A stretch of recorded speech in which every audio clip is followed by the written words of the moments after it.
Good morning, welcome back to Asha's plants and flowers YouTube channel.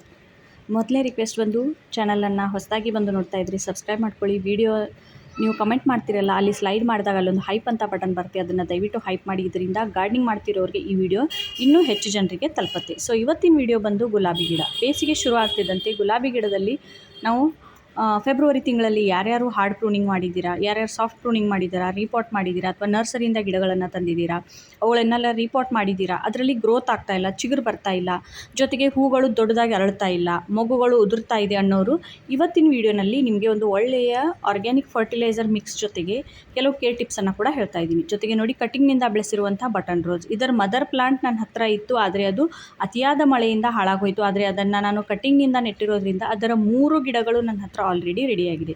ಆಮೇಲೆ ಇದು ಇನ್ನೊಂದು maroon ಬಣ್ಣದ ಬಟನ್ ರೋಸ್, ಅದರ ಕಟಿಂಗ್ ಕೂಡ ಹಾಕಿದ್ದೀನಿ, ಅದು ಕೂಡ ಚೆನ್ನಾಗಿ ಬೆಳೀತಾ ಇದೆ.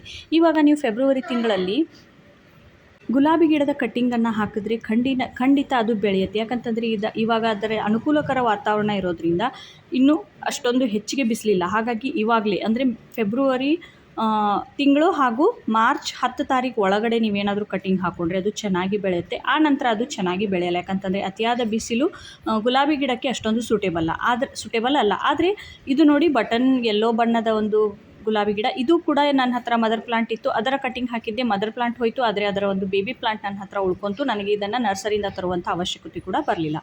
ಆಮೇಲೆ ಇದು ನೋಡಿ, ಅಬ್ರಾಕಡಾಬ್ರಾ, ಇದು ಕೂಡ ಇದೇ ಗಿಡಕ್ಕೆ ನಾನು ಇವತ್ತು ಫರ್ಟಿಲೈಸರ್ ಮಾಡಿ ತೋರಿಸ್ತಾ ಇದ್ದೀನಿ. ತುಂಬ ಚೆನ್ನಾಗಿ ಇದರ ಕಲರ್ ಇದೆ, ಬೆಳವಣಿಗೆ ಆಗಿದೆ, ಇದರಲ್ಲಿ ಫ್ಲವರ್ಸ್ ಕೂಡ ತುಂಬ ಚೆನ್ನಾಗಿ ಬಂದಿತ್ತು. ಇವಾಗ ಅದರಲ್ಲಿ ಹೂಗಳು ಮುಗಿದು ಹೋಗಿದೆ, ಅದನ್ನು ಪ್ರೂನಿಂಗ್ ಮಾಡಿದ್ದೀನಿ, ಅದಕ್ಕೆ ಇವಾಗ ನಾನು ಫರ್ಟಿಲೈಸರ್ ಮಾಡ್ತಾಯಿದ್ದೀನಿ. ಗುಲಾಬಿ ಗಿಡ ಚೆನ್ನಾಗಿ ಬೆಳಿಬೇಕು ಅಂತಂದರೆ ಅದಕ್ಕೆ ನಾವು ಡೈಲಿ ನೀರನ್ನು ಸ್ಪ್ರೇ ಮಾಡ್ತಾ ಇರಬೇಕು. ಮಣ್ಣಿನಲ್ಲಿ ಮಾಯಿಶ್ಚರ್ ಮೇಂಟೈನ್ ಇರಬೇಕು. ಆದರೆ ಅತಿಯಾಗಿ ಮಣ್ಣು ತೇವಾಂಶ ಅಂತಂದರೆ ಸಾಗಿ ಆಗಿರಬಾರ್ದು. ಜೊತೆಗೆ ಡ್ರೈನೇಜ್ ಸಿಸ್ಟಮ್ ಚೆನ್ನಾಗಿರಬೇಕು. ಇವೆಲ್ಲ ಕಾಳಜಿ ವಹಿಸಿದರೆ ನಿಮ್ಮ ಗುಲಾಬಿ ಗಿಡದಲ್ಲೂ ಕೂಡ ಇದೇ ರೀತಿ ಹೂಗಳು ಬರುತ್ತೆ. ಇವತ್ತಿನ ಫರ್ಟಿಲೈಸರ್ ಏನು ಅಂತಂದರೆ ನೋಡಿ, ನಾನಿಲ್ಲಿ ಒಂದು ಅರ್ಧ kg ವರ್ಮಿ ಕಂಪೋಸ್ಟನ್ನು ತೊಗೊಂಡಿದ್ದೀನಿ. ಕೌಡಂಗಿರ್ಬೋದು, ಕಿಚನ್ ವೇಸ್ಟ್ ಇರ್ಬೋದು, ಯಾವುದಾದ್ರೂ ಒಂದು ನೈಟ್ರೋಜನ್ ಹಾಗೂ ಮೈಕ್ರೋನ್ಯೂಟ್ರಿಯೆಂಟ್ಸ್ ರಿಚ್ ಆಗಿರುವಂಥ ಕಾಂಪೋಸ್ಟನ್ನು ತೊಗೊಳ್ಳಿ. ಸಾಧ್ಯವಾದಷ್ಟು ಹಳೆಯ ಡಿಕಂಪೋಸ್ ಆಗಿರುವಂಥ ಕಾಂಪೋಸ್ಟ್ ಇದ್ದರೆ ತುಂಬಾ ಒಳ್ಳೆಯದು. ಇದು ಗಿಡಗಳಿಗೆ ಇನ್ಸ್ಟಂಟಾಗಿ ಎನರ್ಜಿಯನ್ನು ಕೊಡುತ್ತೆ. ಬೇಸಿಗೆಯಲ್ಲಿ ಮಣ್ಣಿನಲ್ಲಿ ತೇವಾಂಶವನ್ನು ಹಿಡಿದಿಟ್ಟುಕೊಳ್ಳುತ್ತೆ. ಬೇಸಿಗೆಯಲ್ಲಿ ಗಿಡಗಳಿಗೆ ಸ್ಟ್ರೆಸ್ ಆಗದಂತೆ ತಡೆಯುತ್ತೆ. ಜೊತೆಗೆ ಸ್ಲೋ ಆಗಿ ಗಿಡಗಳಿಗೆ ಪೋಷಕಾಂಶಗಳನ್ನು ಒದಗಿಸ್ತಾ ಹೋಗುತ್ತೆ. ಹಾಗಾಗಿ ಇದನ್ನು ನಾವು ಬೇಸಿಗೆಯಲ್ಲಿ ಹೆಚ್ಚಾಗಿ ಬಳಸೋದು ತುಂಬ ಒಳ್ಳೆಯದು. ನೆಕ್ಸ್ಟ್ ಬರುವಂಥದ್ದು, ಎಷ್ಟು ಕಂಪೋಸ್ಟ್ ಇದೆಯೋ ಅದರ ಅರ್ಧದಷ್ಟು ಬೇವಿನ ಹಿಂಡಿ ರಿಚ್ ಇನ್ ಮೈಕ್ರೋನ್ಯೂಟ್ರಿಯೆಂಟ್ಸ್, ಜೊತೆಗೆ NPK. ಇದರಲ್ಲೂ NPK ಅಂಶ ಹೇರಳವಾಗಿದೆ, ಮೈಕ್ರೋನ್ಯೂಟ್ರಿಯೆಂಟ್ಸ್ ಇದೆ. ಮಣ್ಣಿನಲ್ಲಿ ಬೇಸಿಗೆಯಲ್ಲಿ ಬರುವಂಥ ಇರುವೆ, ಫಂಗಸ್ನಿಂದ ಇದು ಬೇರುಗಳಿಗೆ ರಕ್ಷಣೆ ಕೊಡುತ್ತೆ. ಜೊತೆಗೆ ಬೇರುಗಳು ನಾವು ಹಾಕುವಂಥ ಫರ್ಟಿಲೈಸರನ್ನು ಚೆನ್ನಾಗಿ ಅಬ್ಸಾರ್ಬ್ ಮಾಡ್ಕೊಳ್ಳೋದಕ್ಕೆ ಇದು ಹೆಲ್ಪ್ ಮಾಡುತ್ತೆ. ಆಮೇಲೆ ಎಪ್ಸಮ್ ಸಾಲ್ಟ್ ಒಂದು 2 ರಿಂದ 4 ಚಮಚ. ಇದನ್ನು ಯಾಕೆ ಹಾಕ್ತಾ ಇದ್ದೀನಿ ಅಂತಂದರೆ, ಬೇಸಿಗೆಯಲ್ಲಿ ಎಲೆಗಳು ಸುಟ್ಟಂತಾಗ್ಬೋದು, ಎಲೆಗಳು ಚೆನ್ನಾಗಿ ಹಸಿರಾಗದೆ ಹಳದಿ ಆಗೋದು, ಅಥವಾ ಎಲೆಗಳು ಕರ್ಲ್ ಆಗುತ್ತಲ್ಲ, ಅದೆಲ್ಲವನ್ನು ಇದೇನು ಮಾಡುತ್ತೆ, ತಡೆಗಟ್ಟುತ್ತೆ. 4ನೇ ವಸ್ತು ಬಂದು ಬೋನ್ ಮೀಲ್. ಇದು ಗಿಡಗಳಿಗೆ ಫಾಸ್ಫರಸ್ ಹಾಗೂ ಕ್ಯಾಲ್ಶಿಯಮನ್ನು ಒದಗಿಸುತ್ತೆ. ಬೋನ್ ಮೀಲ್ ಯೂಸ್ ಮಾಡಲ್ಲ ಅನ್ನೋರು ಸಬ್ಸ್ಟಿಟ್ಯೂಟ್ ನೀವೇನು ಮಾಡ್ಬೋದು, ಸುಣ್ಣ ಇರುತ್ತಲ್ಲ ಅದರ ಪೌಡ್ರ್ ಹಾಕ್ಕೊಳ್ಳಿ. ಇಲ್ಲ ಅಂತಂದರೆ ಇನ್ನೂ ಹಲವಾರು ವೀಡಿಯೋಗಳು ನನ್ನ ಚಾನಲ್ನಲ್ಲಿ ಅವೈಲೇಬಲ್ ಇದೆ, ಅದನ್ನು ಕೂಡ ನೀವು ನೋಡಿ ಫರ್ಟಿಲೈಸರನ್ನು ಇದ್ರ ಬದಲಾಗಿ ಬಳಸ್ಕೊಳ್ಬೋದು. ಇದು 4 ಚಮಚ ಹಾಕ್ಕೊಂಡಿದ್ದೀನಿ. ನೆಕ್ಸ್ಟ್ ಬರುವಂಥದ್ದು ಟೀ ಪೌಡ್ರ್. ಈ ಟೀ ಪೌಡ್ರ್ ಏನು ಮಾಡುತ್ತೆ ಅಂತಂದರೆ, ಮಣ್ಣನ್ನು ಆಲ್ಕಲೈನ್ ಇರುವಂಥ ಮಣ್ಣು ಏನಾದರೂ ಇದ್ದರೆ, ನಿಮ್ಮಲ್ಲಿ ಬೋರ್ವೆಲ್ ನೀರನ್ನು ನೀವು ಬಳಸ್ತಾ ಇದ್ದರೆ ಮಣ್ಣು ತುಂಬ ಕಾಂಪ್ಯಾಕ್ಟ್ ಆಗುತ್ತೆ. ಯಾಕಂತಂದರೆ ಅದು ಮಣ್ಣನ್ನು ಕಾಂಪ್ಯಾಕ್ಟ್ ಆಗೋದಲ್ಲದೆ ಮಣ್ಣನ್ನು ಆಲ್ಕಲೈನ್ ಮಾಡುತ್ತೆ. ಹಾಗಾಗಿ ನೀವು ಬೋರ್ವೆಲ್ ನೀರು ಅಥವಾ ನಿಮ್ಮ ಏರಿಯಾದಲ್ಲಿರುವಂಥ ನೀರೇನಾದರೂ ತುಂಬ ಗಡಸಾಗಿದ್ದರೆ ಆ ಮಣ್ಣಿನಲ್ಲಿ ಗಿಡಗಳು ಚೆನ್ನಾಗಿ ಬೆಳೆಯಲ್ಲ. ಹಾಗಾಗಿ ನೀವು ಕಂಟಿನ್ಯೂಸ್ ಆಗಿ ಟೀ ಪೌಡ್ರ್ ಹಾಗೂ ಕಾಫಿ ಪೌಡ್ರ್ ಬಳಸ್ತಾ ಬಂದರೆ, ನೀವು ಎಷ್ಟೇ ಗಡಸಾಗಿರುವಂಥ ನೀರನ್ನು ಹಾಕ್ತಾ ಇದ್ರೂ ಕೂಡ ಗಿಡಗಳು ಚೆನ್ನಾಗಿ ಬೆಳೆಯುತ್ತೆ. ಹಾಗಾಗಿ ಇಲ್ಲಿ ಒಂದು 4 ಚಮಚದಷ್ಟು ಫ್ರೆಶ್ ಕಾಫಿ ಪೌಡ್ರನ್ನ ಟೀ ಪೌಡ್ರನ್ನು ಹಾಕ್ಕೊಂಡಿದ್ದೀನಿ. ನಿಮ್ಮ ಹತ್ರ ಯೂಸ್ಡ್ ಇದ್ದರೆ ನೀವೇನು ಮಾಡಿ, ಒಂದು 8 ಚಮಚ ಯೂಸ್ಡ್ ಟೀ ಪೌಡ್ರನ್ನು ತೊಗೊಳ್ಬೋದು. ಇಲ್ಲ ಅಂತಂದರೆ ಕಾಫಿ ಪೌಡ್ರ್ ಕೂಡ ನೀವು ಇಲ್ಲಿ ಬಳಸ್ಕೊಳ್ಬೋದು. ನೋಡಿ, ಆವಾಗಲೇ ನಾನು ಆಬ್ರಾಕಡಾಬ್ರಾ ಅಥವಾ ಟೈಗರ್ ರೋಸ್ ಏನು ಗಿಡ ತೋರಿಸಿದ್ನಲ್ಲ, ಅದೇ ಗಿಡ, ಅದರಲ್ಲಿ ಹೂಗಳು ಆಗಿ ಹೊರಟೋಗಿದೆ. ಹಿಂದಿನ ವಿಡಿಯೋಗಳಲ್ಲೂ ಕೂಡ ನಾನು ಇದರಲ್ಲಿ ಹೂವಾಗಿರೋದನ್ನು ತೋರಿಸಿದ್ದೀನಿ. ಕಟಿಂಗ್ ಮಾಡಿ ಒಂದು 4 ರಿಂದ 5 ದಿನ ಆಯಿತು. ಆಲ್ರೆಡಿ ಅದರಲ್ಲಿ ಗ್ರೋತ್ ಕಾಣಿಸ್ತಾ ಇದೆ. ಕಟಿಂಗ್ ಮಾಡಿರುವಂಥ ಭಾಗದಲ್ಲಿ ಫಂಗಿಸೈಡ್ ಅಥವಾ ನೇಲ್ ಪಾಲಿಷನ್ನು ಅಪ್ಲೈ ಮಾಡಿ, ಎರಡನ್ನೂ ಅಪ್ಲೈ ಮಾಡಿದ್ದೀನಿ. ಇದರಿಂದ ಏನಾಗುತ್ತೆ ಅಂತಂದರೆ, ನಾವು ರೆಗ್ಯುಲರ್ ಆಗಿ ಇವಾಗ ಬೇಸಿಗೆಯಲ್ಲಿ ನೀರನ್ನು ಸ್ಪ್ರೇ ಮಾಡೋದ್ರಿಂದ ಆ ಕಟ್ ಮಾಡಿರುವಂಥ ಭಾಗದಲ್ಲಿ ನೀರು ಹೋಯಿತು ಅಂತಂದರೆ ಡೈಬ್ಯಾಕ್ ಅಥವಾ ಇನ್ಯಾವುದೇ ರೋಗಗಳು ಬಂದು ಗಿಡ ಒಣಗುವಂಥ ಸಾಧ್ಯತೆ ಇರುತ್ತೆ. ಹಾಗಾಗಿ ಅಲ್ಲಿ ನೀವು ಕಟ್ ಮಾಡಿರುವಂಥ ಪಾರ್ಟನ್ನೇ ಯಾವುದಾದ್ರೂ ಒಂದು ಸ್ಟ್ರಾಂಗ್ ಆಗಿರುವಂಥ ಅಂಟಂಟಾಗಿರುವಂಥ ಪದಾರ್ಥದಿಂದ ಸೀಲ್ ಮಾಡಿ. ಆಮೇಲೆ ನೋಡಿ, ಒಂದು 4 ಇಂಚಿನಷ್ಟು 4ರಿಂದ 5 ಇಂಚಿನಷ್ಟು ಬೇರುಗಳು ಕಾಣೋವರೆಗೂ ನಾನು ಏನು ಮಾಡಿದ್ದೀನಿ, ಇಲ್ಲಿ ಮಣ್ಣನ್ನು ರಿಮೂವ್ ಮಾಡಿ ತೆಗೆದಾಕಿದ್ದೀನಿ. ಮೇಲ್ಗಡೆ ಇರುವಂಥ ಮಣ್ಣು ಲೈಟಾಗಿ ಡ್ರೈ ಆಗಿತ್ತು. ಹೀಗಿರುವಾಗ ಮಾತ್ರ ನೀವೇನು ಮಾಡಿ ಡ್ರೈ ಫರ್ಟಿಲೈಸರನ್ನು ಕೊಡ್ಬೋದು. ನೋಡಿ, ಅದರಲ್ಲಿ ಒಂದು ಕೀಲ್ ಕೂಡ ನಾನು ಆಲ್ರೆಡಿ ಹಾಕಿದ್ದೆ.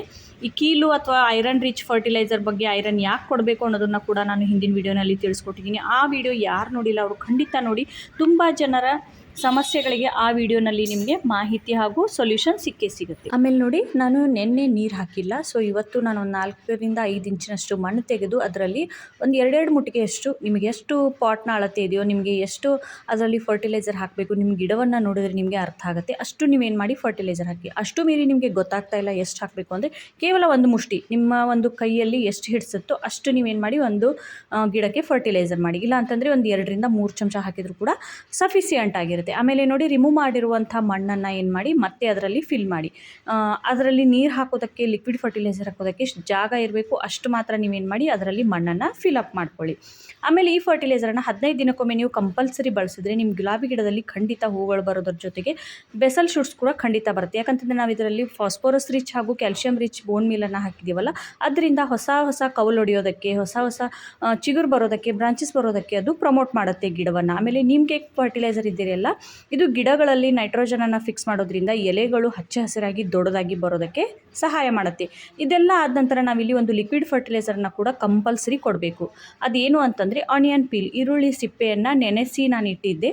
ಆ ಒಂದು ಫರ್ಟಿಲೈಸರ್ ಅರ್ಧ ನೀರನ್ನು ತೊಗೊಂಡ್ರೆ ಅರ್ಧ ಫರ್ಟಿಲೈಸರನ್ನು ಹಾಕಿ ಗಿಡದಲ್ಲಿ ಜಸ್ಟ್ ಮಣ್ಣೇನಾಗಬೇಕು, ಮಾಯಿಸ್ಟ್ ಆಗಬೇಕು. ಆಲ್ರೆಡಿ ಕೆಳಗಡೆ ಸ್ವಲ್ಪ ನೀರು ತೇವಾಂಶ ಆ ಮಣ್ಣಿನಲ್ಲಿ ಇತ್ತು. ಈ ಪಾಟ್ನಲ್ಲಿ ನಾನು ಫರ್ಟಿಲೈಸರ್ ಹಾಕಬೇಕಾದ್ರೆ ಮೇಲ್ಗಡೆ ಮಾತ್ರ ಒಂದು 4 ಇಂಚಿನಷ್ಟು ಮಣ್ಣು ಡ್ರೈ ಆಗಿತ್ತು. ಆ 4 ಇಂಚ್ ಏನಿದೆಯಲ್ಲ ಮಣ್ಣು, ಅದಷ್ಟೇ ಏನಾಗಬೇಕು, ಇಲ್ಲಿ ಹಸಿ ಆಗಬೇಕು. ಅಷ್ಟು ಮಾತ್ರ ನೀವು ಲಿಕ್ವಿಡ್ ಫರ್ಟಿಲೈಸರನ್ನು ಹಾಕಿ. ಆಮೇಲೆ ನಾಳೆ ಅಥವಾ ನಾಡಿದ್ದು ಯಾವಾಗ ನಿಮ್ಮ ಮಣ್ಣು ಇನ್ನಷ್ಟು ಡ್ರೈ ಅನಿಸುತ್ತೋ ಅಂತಂದರೆ, ಮೇಲ್ಗಡೆ ಮಣ್ಣು ಮತ್ತೆ ಯಾವಾಗ ಡ್ರೈ ಆಗುತ್ತೋ ಆವಾಗ ನೀವೇನು ಮಾಡಿ ಇದಕ್ಕೆ ಡೀಪ್ ವಾಟ್ರಿಂಗನ್ನು ಮಾಡ್ಬೋದು. ತುಂಬ ಜನರ ಸಮಸ್ಯೆ ಇರುತ್ತೆ, ಗುಲಾಬಿ ಗಿಡದಲ್ಲಿ ಎಲೆಗಳೇ ಚೆನ್ನಾಗಿ ಗ್ರೋ ಆಗಲ್ಲ. ಈ ಗುಲಾಬಿ ಗಿಡದಲ್ಲಿ ಎಲೆಗಳು ಎಷ್ಟು ದೊಡ್ಡ ಗಾತ್ರದಲ್ಲಿ ಬರುತ್ತೆ, ಎಷ್ಟು ಚಿಗುರು ಬರುತ್ತೋ, ಎಷ್ಟು ಚೆನ್ನಾಗಿ ಅದರಲ್ಲಿ ಗ್ರೋತ್ ಆಗುತ್ತೋ, ಬ್ರಾಂಚಸ್ ಹೆಲ್ದಿಯಾಗಿ ಬರುತ್ತೋ, ಅಷ್ಟೇ ಅದರಲ್ಲಿ ದೊಡ್ಡ ಗಾತ್ರದಲ್ಲಿ ಹೂಗಳು ಬರುತ್ತೆ. ದೊಡ್ಡ ಗಾತ್ರದಲ್ಲಿ ಹೂಗಳು ಬರಬೇಕು ಅಂತಂದರೆ ಇಲ್ಲಿ ನಾವೇನು ಮಾಡಬೇಕು, ರೆಗ್ಯುಲರ್ ಆಗಿ ಗಿಡದ ಮೇಲೆ ನೀಮ್ ಆಯಿಲನ್ನು ಸ್ಪ್ರೇ ಮಾಡ್ತಾ ಇರಬೇಕು. ಯಾಕಂತಂದರೆ ನೀಮ್ ಆಯಿಲ್ ಸ್ಪ್ರೇ ಮಾಡದೆ ಹೋದರೆ ನಮಗೆ ಕಣ್ಣಿಗೆ ಕಾಣದೇ ಇರುವಂಥ ಚಿಕ್ಕ ಚಿಕ್ಕ ಕೀಟಗಳು, ಫಂಗಸ್ ಗಿಡದ ಮೇಲೆ ಅಟ್ಯಾಕ್ ಮಾಡ್ತಾನೆ ಇರುತ್ತೆ. ಅವು ಮಣ್ಣಿನಲ್ಲಿರುವಂಥ, ಎಲೆಗಳಲ್ಲಿರುವಂಥ, ಕಾಂಡದಲ್ಲಿರುವಂಥ ನ್ಯೂಟ್ರಿಯೆಂಟ್ಸನ್ನು ಹೀರ್ಕೊಳ್ತಾ ಇರುತ್ತೆ. ಆವಾಗ ನಾವು ಎಷ್ಟೇ ಫರ್ಟಿಲೈಸರ್ ಹಾಕಿದ್ರೂ ಕೂಡ ಗಿಡಗಳಲ್ಲಿ ಯಾವುದೇ ಉಪಯೋಗ ಆಗಲ್ಲ. ಹಾಗಾಗಿ ನೀವೇನು ಮಾಡಬೇಕು, 2 ದಿನಕ್ಕೊಮ್ಮೆನಾದರೂ, ಅಟ್ಲೀಸ್ಟ್ ವಾರದಲ್ಲಿ 2 ಸರ್ತಿನಾದರೂ ನೀಮ್ ಆಯಿಲ್ 1 ಚಮಚ ಬೇಕಿಂಗ್ ಸೋಡಾ, ಅರ್ಧ ಚಮಚ ಲಿಕ್ವಿಡ್ ಸೋಪ್ ಅಥವಾ ಲಿಕ್ವಿಡ್ ಶ್ಯಾಂಪು ಯಾವುದಿದೆಯೋ ಅದನ್ನು ನೀವು 1 ಲೀಟರ್ ನೀರಿನಲ್ಲಿ ಡೈಲ್ಯೂಟ್ ಮಾಡಿ ಸಾಯಂಕಾಲ ಹೊತ್ತು, ಇನ್ಮೇಲೆ ಬೇಸಿಗೆ ಶುರು ಆಗುತ್ತೆ. ಹಾಗಾಗಿ ಪ್ಲೇನ್ ನಾರ್ಮಲ್ ನೀರನ್ನು ಬೆಳಗ್ಗೆ ಸ್ಪ್ರೇ ಮಾಡಿದರೆ ಯಾವುದಾದ್ರೂ ಲಿಕ್ವಿಡ್ ಪೆಸ್ಟಿಸೈಡನ್ನು ಈವ್ನಿಂಗ್ ನೀವು ಸ್ಪ್ರೇ ಮಾಡಲೇಬೇಕು. ಇದರಿಂದ ಗಿಡದಲ್ಲಿ ಬರುವಂಥ ಚಿಗುರು ಒಣಗಲ್ಲ, ಜೊತೆಗೆ ಯಾವುದೇ ರೀತಿಯ ಕೀಟಗಳು ಕೂಡ ಅದರಲ್ಲಿ ಅಟ್ಯಾಕ್ ಆಗಲ್ಲ.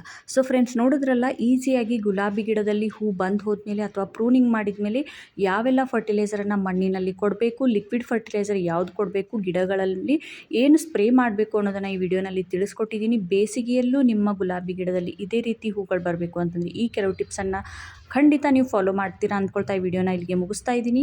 ವಿಡಿಯೋ ಇಷ್ಟ ಆಗಿದೆ ಅಂದ್ಕೊಳ್ತಾನೆ ವಿಡಿಯೋ ಮುಗಿಸ್ತಾ ಇದ್ದೀನಿ. ಸೊ ಇಷ್ಟ ಆಗಿದ್ದರೆ ಒಂದು ಲೈಕ್ ಮಾಡ್ತೀರಾ, ಜೊತೆಗೆ ಚಾನಲ್ನ ಇಲ್ಲಿವರೆಗೂ ಸಬ್ಸ್ಕ್ರೈಬ್ ಮಾಡ್ದೇ ನೋಡ್ತಾ ಇದ್ದರೆ ದಯವಿಟ್ಟು ಸಬ್ಸ್ಕ್ರೈಬ್ ಮಾಡ್ಕೊಳ್ಳಿ. ಇದು ನನ್ನ humble request. Thanks for watching. Bye. Happy gardening. ನಿಮ್ಮೆಲ್ಲರ ಗಾರ್ಡನಿಂಗ್ ಜರ್ನಿಗೆ ನನ್ನ ಹೃದಯಪೂರ್ವಕ ಶುಭಾಶಯಗಳು. Thank you. Bye. Take care.